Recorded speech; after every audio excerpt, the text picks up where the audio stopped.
প্রধানমন্ত্রী এখন ইউরোপ সফর করছেন। অবভিয়াসলি একটা সফর ছিল হচ্ছে হল্যান্ডে, এবং আপনারা জানেন যে টাটা ইলেকট্রনিক্সের সাথে হল্যান্ডে নেদারল্যান্ডের এসএমএল বলে একটা কোম্পানির বিশেষ চুক্তি স্বাক্ষরিত হয়েছে, বোধহয় $15 বিলিয়ন অ্যান্ড মোর। তো অনেকে আমার কাছ থেকে জানতে চেয়েছেন যে এসএমএল কোম্পানিটাই বা কী, আর এইটার গুরুত্বটাই বা কী।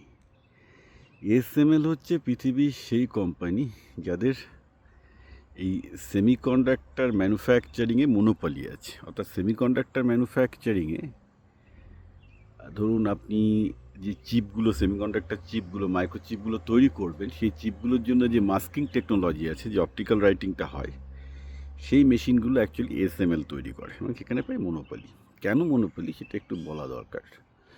সেটা হচ্ছে এই যে এখন ধরুন আমরা প্রায় 3 থেকে 2 ন্যানোমিটার, মানে এইরকম ন্যানোমিটার হচ্ছে একদম খুব ছোট, রাইট? মানে 10⁻⁹ বলে 1 মিটার। খুব আস্তে আস্তে আমরা একটা সিঙ্গেল চিপের মধ্যে আরও যত পারি ট্রানজিস্টার পুড়ে দিচ্ছি, ট্রিলিয়ন্স অফ ট্রানজিস্টার পুড়ে দিচ্ছি। তার জন্য কী হয়, ট্রানজিস্টারগুলো অ্যাকচুয়ালি একটা চিপের মধ্যে লিখতে হয়, রাইট? একটা সার্টেন পয়েন্ট অফ টাইম একটা ট্রানজিস্টারকে একটা চিপের মধ্যে লিখতে হবে। লেখার জন্য আপনার একটা পেন দরকার, পেনের একটা টিপ দরকার। এই টিপগুলো হচ্ছে অপটিক্যাল হেড, অর্থাৎ একটা অপটিক্যাল লেজার দিয়ে। এখন অপটিক্যালের সমস্যাটা কি, এই যে টিপস যেটা যেটা সাইজ, সেটা ডাইমেনশনটা যেটা হয়, সেটা হচ্ছে যে আপনার ওয়েভ লেংথের 1/4 মতো হয়। যেমন ধরুন আমি এখন সূর্যের আলো খাচ্ছি, মোটামুটি এটার অ্যাভারেজ হচ্ছে 450 ন্যানোমিটার মতো। তো যদি কেউ এরকম ব্লু লাইট ইউজ করে, তাহলে তার টিপসের যেটা ম্যাক্সিমাম করতে পারবে সেটা হচ্ছে 100 ন্যানোমিটার। তো এদিকে চিপ টেকনোলজি চলে গেছে হচ্ছে 5 ন্যানোমিটার থেকে 3 ন্যানোমিটার। তো ট্র্যাডিশনাল অপটিক্স দিয়ে তো এগুলো হয় না। তার জন্য কী হয়, সাব ওয়েভলেংথ অপটিক্স আছে, তারপর ওরা ইউভি রেঞ্জ কাজে লাগায়। যেমন ইউভিতে ওরা মানে আপ টু 200 ন্যানোমিটারে চলে গেছে, 100 ন্যানোমিটারে চলে গেছে। অর্থাৎ you need to develop a very special kind of optics to do this, right? খুব উন্নত মানের অপটিক্যাল সিস্টেম দরকার। সেটা একমাত্র এসএমএলইডি আছে, এবং এক একটা মেশিনের দাম 100 মিলিয়ন, 200 মিলিয়ন, $400 মিলিয়ন।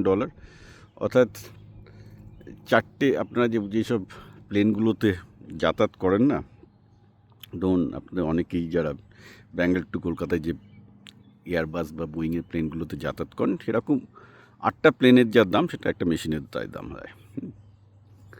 তো ব্যাপারটা হচ্ছে এরকম যে বেসিক্যালি এই টেকনোলজি একমাত্র এদেরই করায়, এবং এই টেকনোলজি ছাড়া হবে না। এখন এর মানেটা কি, এই যে টাটা ইলেকট্রনিক্স এই টেকনোলজি বা এই মেশিন ভারতে অ্যাকোয়ার করা মাত্রই ভারত সেমিকন্ডাক্টর চিপ তৈরি করা শুরু করে দেবে?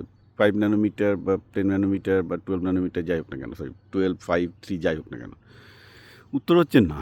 কারণ শুধু এই মেশিন দিয়ে হয় না, এর সাথে আরও অনেক কিছু লাগে। যেমন ধরুন খুব এক্সাম্পল দিচ্ছি যে এখন অ্যারিজোনাতে পৃথিবীর সবচেয়ে বৃহত্তম সেমিকন্ডাক্টর উৎপাদন কোম্পানি হচ্ছে টিএসএমই, অর্থাৎ তাইওয়ান সেমিকন্ডাক্টর কর্পোরেশন, রাইট? তো তারা তাইওয়ানে 3 ন্যানোমিটার করতে পারছে, কিন্তু ইউএসএতে করতে পারছে না। একই মেশিন, একই জিনিস। সুতরাং শুধুমাত্র এসএমএল মেশিন এসে গেলই মানে যে বেসিক্যালি ইন্ডিয়া সুপার ডুপার একদম সেমিকন্ডাক্টর প্রোডাকশন শুরু করে দেবে তা না। এটা লম্বা সিকোয়েন্সিং লাগে। একটা তো শুধু মাস্কিং, তার সাথে প্যাকেজিং। যত চিপের ডাইমেনশন ছোটো হয়, তত প্যাকেজিং চ্যালেঞ্জ অত্যন্ত বাড়তে থাকে। তার একটা মানে বিরাট ঘাপলা জায়গা আর কি, প্রচুর টাফ। তো ভারতের এখনও 10 বছর লাগবে সেমিকন্ডাক্টর ম্যানুফ্যাকচারিং একটা মোটামুটি স্টেবল জায়গায় পৌঁছাতে, যেখানে বলা যায় যে ভারত হয়তো চীনের একটা সর্ট অফ মিনি কম্পিটিশান দিতে পারবে। তাইওয়ানের সাথে পৌঁছাতে হয়তো আরও এখনও 20 বছর লাগবে, এত তাড়াতাড়ি করার কিছু নেই। কারণ তাইওয়ানে এসএমই নিজেদের সমস্ত টেকনোলজি নিয়ে ইউএসএতেই রেপ্লিকেট করতে পারছে না। It's a very difficult thing. আমি জানি যে মার্কেটে প্রচুর হাইপ হচ্ছে, বাট আমি আপনাদের সঠিক ভিশনটা দিচ্ছি। ভালো যে ভারতের দিকে স্টেপ নিয়েছে, সেমিকন্ডাক্টর ম্যানুফ্যাকচারিংয়ে স্টেপ নিয়েছে, ভালো। কিন্তু এগুলো ঠিকঠাক হতে হতে এখনও 20 বছর লাগবে। হয়তো আগামী 5 বছরে আপনারা 60 nanometre, 40 nanometre chip, 32 nanometre chip ইত্যাদি দেখতে পাবেন, যেগুলো গাড়িতে ব্যবহৃত হয়। এখন গাড়ি ব্যবহৃত চিপগুলোর আগে করতে পারবে, কিন্তু এই যেটা আমি স্মার্টফোনের কথা বলছি, সেই স্মার্টফোনের চিপ বা কম্পিউটারের চিপ বানাতে আরও অনেকটা সময় লাগবে।